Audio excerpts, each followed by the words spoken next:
Joining us this morning with advice on how to be a successful leader and deliver results in '09 is Michael Andrew. He's the author of How to Think Like a CEO and Act Like a Leader, Practical Insights for Performance and Results. A big name, but a great book. Michael, welcome aboard. Thank Happy you, New Frank. Year. Good to be here. Tell us, why'd you write the book, and give us a little bit about your background as well. Well, I started my career in finance, and I got my MBA and a post-MBA degree, and about 20 years ago, I went into the leadership and executive development field, and had experiences working with senior leaders all over the world, both inside large companies and as owning my own consulting practice. And what was evolving and percolating was putting this all my lessons learned and knowledge gained in a book. So I wanted to write a book that did two things. One, that increased the reader's comfort level with their business acumen, their sense of business. That's the how to think like a CEO part, but also give the reader practical insights that we can all apply day to day to be consistently more effective. Yeah, and you don't have to be a CEO. These are kind of life's lessons as well, which is great. Absolutely. And actually, the book is geared to anybody that works for a living. But I put the CEO piece. And that's all of us. Last time I checked. Yeah, well, exactly. Well, let's jump in, Michael. You've got some great insights here. First, separating issues and personnel. And I'm too nice sometimes, but you had a good point there, I thought. Well, that chapter is called Treat Issues Coldly, People Warmly. And you know something, Frank? We can do both. They're not mutually exclusive. And that's the difference between leadership and bossship. It's dealing with the issue head on, but doing it in a respectful manner. And the one example I always think of is, remember, I don't know if you're as old as me, but President Reagan and Tip O'Neill. Tip was from Massachusetts, Speaker of the House, liberal. Right. Reagan was our president, conservative.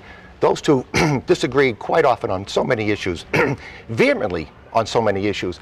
But you know something, they did it in a very respectful way, and they were great buddies at the end of the day. It's good to have great role models. Good to talk and kind of work through things a little bit. Enhance your know-how and your know-who. What do you mean by that? Well, since the beginning of time, man has always had to enhance and develop their know-how, whether it be hunting, or in the agricultural era, or the industrial era. In today's knowledge era, it's very important to keep enhancing our know-how. But just as important as enhancing our know-how is our know-who. And our know-who is our network of relationships. It's people that we know that we can call to get answers, to help us make a decision. And when I look back at all the leadership programs that I've ran for a lot of these major corporations, the executives they valued the new things they learned, their know-how, enabling them to look at their business in new and different ways. But what they really valued was their know-who, the expansion of their relationships and networks inside the corporation and outside the corporation. Absolutely. And I guess being a CEO, you think you're kind of on this pedestal, but it's okay to ask a dumb question, right? I have a chapter there called Have the Wisdom of Columbo. Do you remember Detective Columbo from that TV show? Absolutely. He would scratch his head, wear his wrinkled coat, and ask all these dumb questions to the murderer. And the murderer always thought he had the wool pulled over Columbo's eyes because he was asking these dumb questions. But every dumb question got Columbo closer to the core and proof of who the murderer was. Now, in business, it's having the confidence, not only the wisdom, but the confidence to ask the dumb question. And how many times have you been in meetings when people might say, Frank, that was a great question, when really it was a dumb question, or something, Frank, I wanted to ask that question.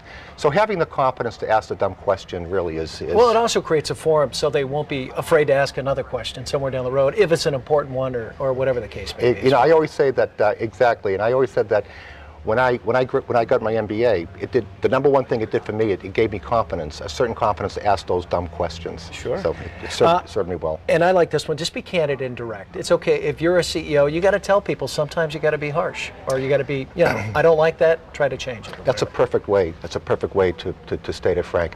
It's tough being candid, but that's why I think we call it work. And Jack Welch wrote a best-selling book called Winning, and he had a chapter devoted to the biggest dirty little secret in business is the lack of candor in business. And I think if people are really and truly your greatest asset, you've got to be honest with them, and you've got to be candid with them. And by the way, that goes right back to treating the issue coldly and people warmly. Absolutely. And stay one step in front of everything, and show a little love too, I guess. It's a good one. You like that? Yeah, stay one step ahead. That's all about being proactive. And I know in the business that I'm in, I'm on conference calls every day throughout the week. And you can tell when people come prepared to these meetings or these conference calls. I always say, if you just spend 10 minutes getting prepared for the meeting, That beats none at all. You're probably 10 minutes more prepared than the next Right. person. And so it reminds me of Satchel Paige when he says, "Don't look back, something might be gaining on you." Showing a little love. That the other part of your comment is all about, there's a saying that people don't care how much you know until they know how much you care. And I think of, so I think of my father. He was a foot doctor, podiatrist. I assume technically he was a good one, but what made him successful was that his patients enjoyed talking to him because he would talk to them about invariably any topic that was of interest to them. Yeah, I heard a story the other day. Someone called Mike Milbury, used to be the general manager for the Islanders, and someone said that he would call season ticket holders, a couple each week just to say thank you, and if you're on the other end of that phone call, it's like, oh, thank you so much. It's an amazing thing, isn't it? Yeah. So that care. epitomizes. Good job, Mike Milbury. People don't care how much you know until they know how much you care. Well, Yeah. Mike, all the best with the new book, and Thank you very have much, a happy Frank. New Year as well. And likewise. The book, once again, is called How to Think Like a CEO and Like a Leader. Mike Andrew, thanks so much once again. And Kim, I'll toss it over to you now. All right, gentlemen, thank you very much.